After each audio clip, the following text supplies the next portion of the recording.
Support for this episode comes from Modern Football Technology. Modern Football Technology provides real-time opponent tendencies and self-scout while eliminating manual data entry into Huddle, DV Sport, and Exos. If you're tired of tools that are time-consuming to learn and perform inconsistently at best, then we recommend Modern Football for a fresh perspective. Schedule a demo today at teammofo.com to see a battle-tested tool that's proven to perform and deliver value. Mention Coach and Coordinator Podcast or use the coupon code CC10 to receive 10% off your first year. And listen to our recent episode featuring Folsom High School defensive coordinator Jordan Ersick to learn more about how the 2023 California State Champion uses modern football to dominate their opponents.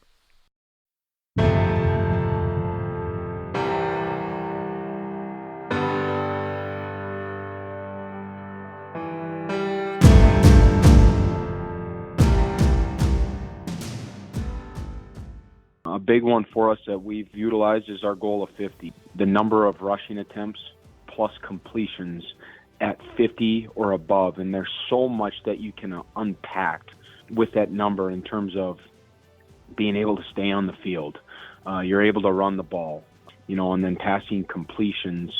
You're being efficient when you are throwing the football. On today's episode, we take a look at mid-season measurements of offensive success, plus ideas on how to keep an offense evolving as the season continues. Joining us to discuss these topics are three offensive coordinators: North Dakota State's Tyler Roehl, Fayetteville High School's Jay Wilkinson, and the University of Findlay's Kyle Ohradzansky. They talk about key metrics that show them how they are doing, making sense of what is working and what isn't, and what to do with that information to keep their offenses progressing. What you see on tape is a direct reflection of what you teach and how you teach. Video is important, but if you don't teach well, you're not going to like what you see on your video. First Down Playbook has been helping coaches teach better for 13 years. It allows you to present installs, playbooks, and practice cards in half the time with NFL quality. Coaching tools like video pairing, a player app, practice schedules, and wristband sheets have made First Down Playbook a program management system with everything in one place. If you're in a position of leadership with your football program, receive a free 1-week look at First Down Playbook. Call them at 512-814-6158 or visit them on their website or social media. Mention Coach and Coordinator Podcast or use the coupon code COACH24 to receive a $100 discount off the normal $700 First Down Playbook team membership price. Links and the phone number are in the show notes. Up first is Tyler Roehl, offensive coordinator at North Dakota State. In this segment, Coach Roehl talks about his rule of 50 and why it's an important number for them, and gives insight into how he thinks about personnel and skill sets to keep his offense evolving and improving. Evaluate progress. I think the easy part is wins and losses. Where you at? Where you at in the course of the season? What's the vibe in the locker room? A big thing that we use offensively is just our efficiency and how we're being able to be efficient on first, second, third down, situational football, the different categories we use on third down in the red zone. A big one for us that we've utilized is our goal of 50. And are we able to win the games that we need to win, which is all of them, utilizing our mathematical equation of 50, and that's the number of rushing attempts plus completions at 50 or above. And there's so much that you can unpack with that number in terms of being able to stay on the field. You're able to run the ball, and then passing completions. You're being efficient when you are throwing the football. That's huge for us. And then what players are continuing to develop? How are you offensively being able to utilize and put the players that you maybe have opened your eyes through the first couple games to continue to find ways to get the ball in their hand? Maybe it wasn't in the plan early, but as you've gone through the season, find ways to get them in a different matchup. Maybe it's through shift or motion to identify getting that receiver against maybe it's an outside linebacker or a strong safety, what have you, continuing to put your players in a position to have success. I know you guys like to use a lot of different personnel groups, and as you get to the middle of the year? How much does that start to sort out that we're going to be maybe more of this type of team than that? Or is it something you just see continuing evolving throughout the season? Oh, it evolves. You want to have your certain personnel groupings or put the people who can execute that technique to the best of their ability better than maybe anyone else in the locker room, put them in those positions. But it's always fluid because, whether it be injuries or maybe there's a young lineman who's continuing to develop and you just want to find a way to get him on the field. So you're putting him in an eligible number and letting him play some repetitions at that tight end. I mean, that's just one small example. Or maybe it's a fullback who's caught the ball a few times and showing his ability with the ball in his hands, and you have him a couple reps at tailback, or a bigger receiver who's you just want to continue to find ways to get him on the field, so you're utilizing him in some tight end sets. I mean, you could do a million different things, but it's always evolving. It's always fluid. Yet, how can you stay true to your philosophy and move the football and just find those guys to put them in a position to have success? As coaches, we know that some of the biggest hurdles to our team's success can come from off the field. Your team needs support to tackle the endless list of expenses, uniforms, training equipment, travel, and more. But raising that money can feel like a full-time job. Thankfully, there's Vertical Raise. Vertical Raise is the premier online fundraising platform using innovative technology to create the easiest and most efficient system available. Raise more money in less time with a local fundraising coach who works with your team every step of the way to customize the ideal fundraiser. With options for online donations, digital discount cards, premium product sales, and even spirit shops, Vertical Raise has top-of-the-line solutions for every fundraising style. To find out more, visit verticalraise.com and we'll get you connected with an exclusive offer on your first fundraiser. Next, Jay Wilkinson of Fayetteville High School shares the key metrics which they look at following week 3 and how those numbers help them understand what to focus on moving forward. Also, he shares insight into how those numbers help them play complementary football. Yeah, so one of the things that we try to do, we get a break here after our third game. We actually have an off week. And so in the addition of our self-scout stuff that we do every weekend, we kind of do more of a mini end-of-the-year breakdown at that point in time. And we go back and we measure efficiency. So efficiency for us, a play is efficient if it's 4 yards or more on first down, if we gain half the distance needed on second down, or then if we convert on third and fourth. So at that point in time, every play, we're going to have the number of times called, the yards gained, and then it's going to have an efficiency number next to it. And that's basically the number of times that play obviously was efficient throughout the course of those first 3 games. And so that's a big one for us because we like to look at, okay, especially if it's a base offense play, something we've called a bunch, why is that not being more efficient? Or maybe it's something that we haven't called enough that's really efficient that, okay, now all of a sudden we're really good at it. And so we kind of color code those in an Excel sheet. And so the more efficient it is, the more darker color green it is,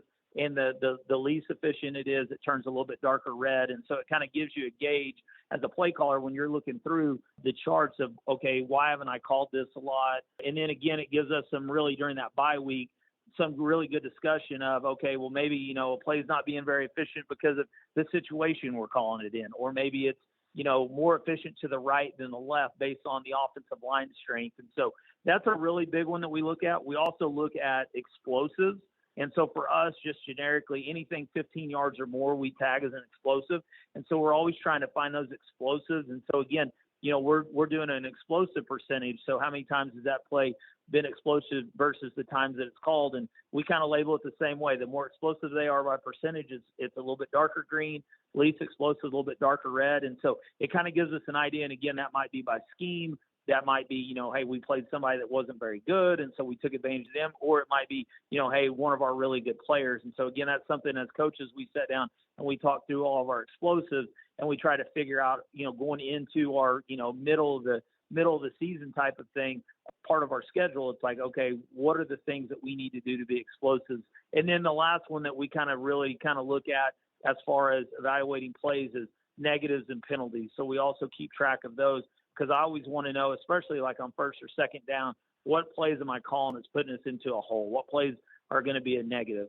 and, what are those situations that are doing it. So for everything that we do, we kind of put a percentage based on those things. So they'll get every play called. We'll have a percentage of efficiency, percentage of explosiveness, and percentage of negative.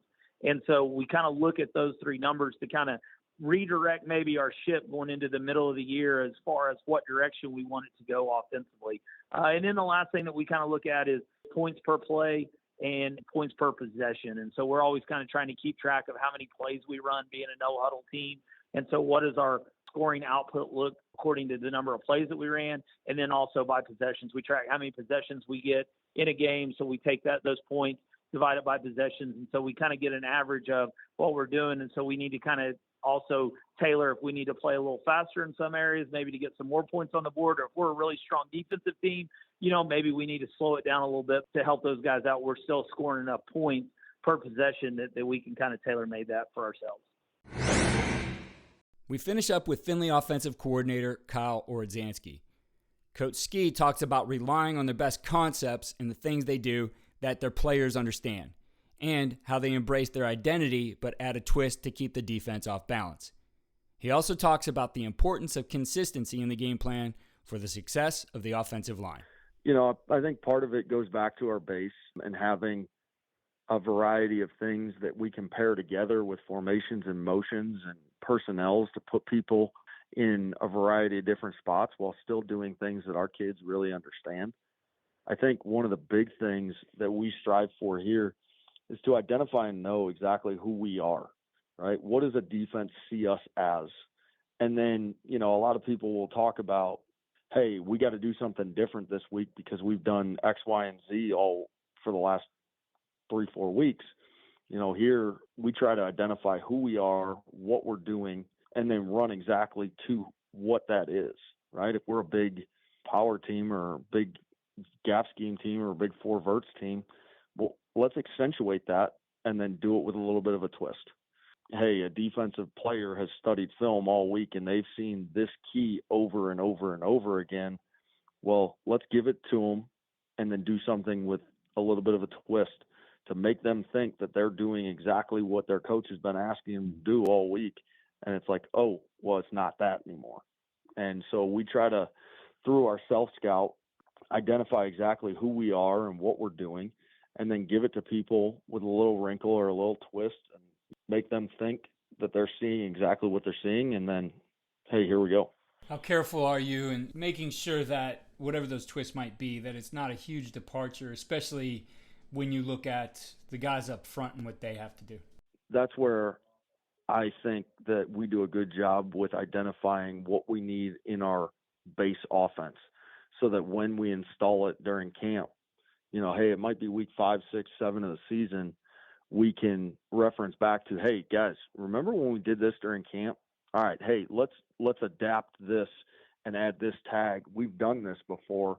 We can pull this out of the bag and say, hey, let's bring this back out this week. But ultimately, any good offense that I've been a part of, Keith, and you just alluded to it, has had the guys up front locked in and playing at a very high level. So you always start with those guys up front and making sure that they're doing what they need to do and they know where they need to be and what calls need to be made. And then you build the rest of it around them. Evolving an offense is a dynamic process that takes the considerations of the analytics, personnel, and previous teaching, blending those together to form the right mix each week in the game plan. These coaches shared some important perspective in that regard. Keep tuning in all season long for our season series that is designed to give you ideas to help you navigate the challenges of the season in all areas of the game. Go to coachingcoordinator.com for the complete catalog of episodes, and for a weekly rundown, sign up for our tip sheet, which shares the ideas from the previous week. All related episodes and resources from today's guests can be found in the show notes.